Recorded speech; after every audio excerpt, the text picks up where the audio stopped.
नमस्कार। मैं captain Rajendra Singh, yoga teacher and यूविलेटर।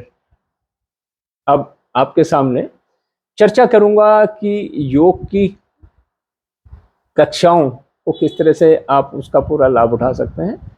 साथ में ये भी ध्यान रखना पड़ेगा इसमें कि योग के आसन प्राणायाम किस आयु वर्ग और किस शारीरिक अवस्था के लोगों को किस तरीके से करना चाहिए। अब इस समय YouTube के ऊपर भरमार है योग के आसनों के और स्वास्थ्य संबंधी विषयों के चैनल्स की। तो होता क्या है कि आप YouTube में देखते हैं और उसके बाद तुरंत उसका अभ्यास शुरू कर देते हैं। तो इसके लिए ज़रूरी है, आवश्यक है कि आपको ये पता होना चाहिए कि कौन सा आसन आपके लिए उपयोगी है। उदाहरण के लिए अगर आप मॉल में जाते हैं या सब्जी मंडी में जाते हैं तो आप हर चीज़ तो नहीं खरीदते, तो उसके लिए देखते हैं कि आपके घर की आवश्यकता क्या है, आपके पास धन कितना है, और अगर वो दोनों चीज़ें हैं तो आप क्या घर तक ले जाने के लिए आपके पास साधन क्या है। अगर कार से आए हैं तो आपका ले जाने की कैपेसिटी बढ़ जाती है। अगर आप अकेले ही हैं, बस से जा रहे हैं, टैक्सी से जा रहे हैं, तो बात अलग हो जाती है। ये अगर आप स्कूटर में हैं तो बात अलग है, और अगर आप स्कूटी में हैं तो उसमें कैपेसिटी ज़्यादा हो जाती है, और मोटरसाइकिल में है तो फिर आप कम सामान ले जाएंगे। तो इन सब बातों का निर्धारण करके ही आप निश्चय लेते हैं कि सामान कितना लेना चाहिए।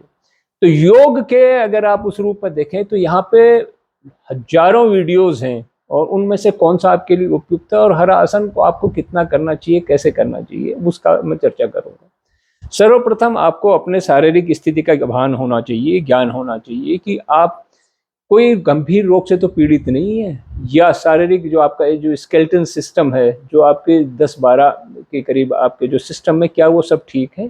अगर वो पैरामीटर ठीक है तो आप कोई सा भी कठिन आसन प्राणायाम योग की विधा कर सकते हैं। या स्पोर्ट्स वाले हैं, अगर आप बचपन से स्पोर्ट के हैं या आपका बॉडी फ्लेक्सिबल है तो अलग बात है। अगर आप विभिन्न प्रकार के रोगों से ग्रस्त हैं या पीड़ित हैं, आप चाहते हैं कि आपका निदान हो, तो सर्वप्रथम आप अपने फिजिशियन, अब मैं यहाँ शब्द फिजिशियन का इस्तेमाल कर रहा हूँ, इसमें आपके वो एलोपैथ के हो सकते हैं, आयुर्वेद के हो सकते हैं, यूनानी सिद्ध जिस भी पद्धति की हों, सभी चिकित्सकों को आप सम्मान पूर्वक देखिए। अगर आप किसी को ऊंचा नीचा करने का प्रयास करेंगे तो एम इज लॉस्ट, आपको कुछ हासिल होने वाला नहीं है।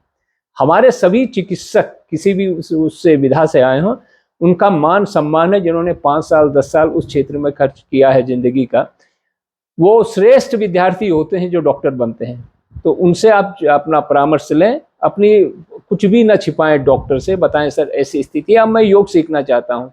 जब डॉक्टर अनुमति देता है कि आप किस स्तर तक के योग को कर सकते हैं, तो उसके बाद ही आप उपयुक्त योग शिक्षक का चुनाव करें। उपयुक्त योग शिक्षक होना बहुत जरूरी है। योगा सर्टिफिकेशन बोर्ड है, आयुष विभाग है गवर्नमेंट ऑफ इंडिया का, वो और विभिन्न प्रकार की सरकारी मान्यता प्राप्त यूनिवर्सिटीज से ही जो योग शिक्षक आपके पास आते हैं, उनके सलाह से ही आप योग की क्रियाओं को प्रारंभ करें। अगर आप YouTube देखकर ही बनना चाहते हैं, खुद अपना डॉक्टर खुद बनना चाहते हैं, तो अब आप ये जरूर चेक कर लें, डॉक्टर की सलाह जरूर ले लें। YouTube में देखते हुए आपकी शारीरिक स्थिति, मानसिक स्थिति और जिस समय, इसका ध्यान रखें।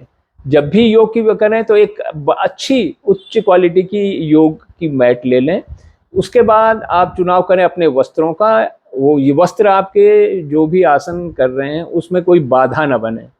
और उसके पश्चात आप जब भी करें तो याद रखें कि कम से कम अगर आपने दोपहर का भोजन किया है तो उससे 3 से 4 घंटे का गैप हो, और प्रातःकाल करना, ब्रह्म मुहूर्त में करना श्रेष्ठ माना गया है। अगर आपके पास, जैसे बेंगलोर जैसे शहर में रहते हैं जहाँ पे आपके पास समय ही नहीं है, शाम को ही समय मिलता है, तो आप उस समय भी कर सकते हैं, मगर ख्याल रहे कि आपका पेट खाली रहना चाहिए उसके लिए, और आप पर्याप्त मात्रा में शरीर हाइड्रेटेड हो, डिहाइड्रेशन नहीं होना चाहिए किसी स्थिति में।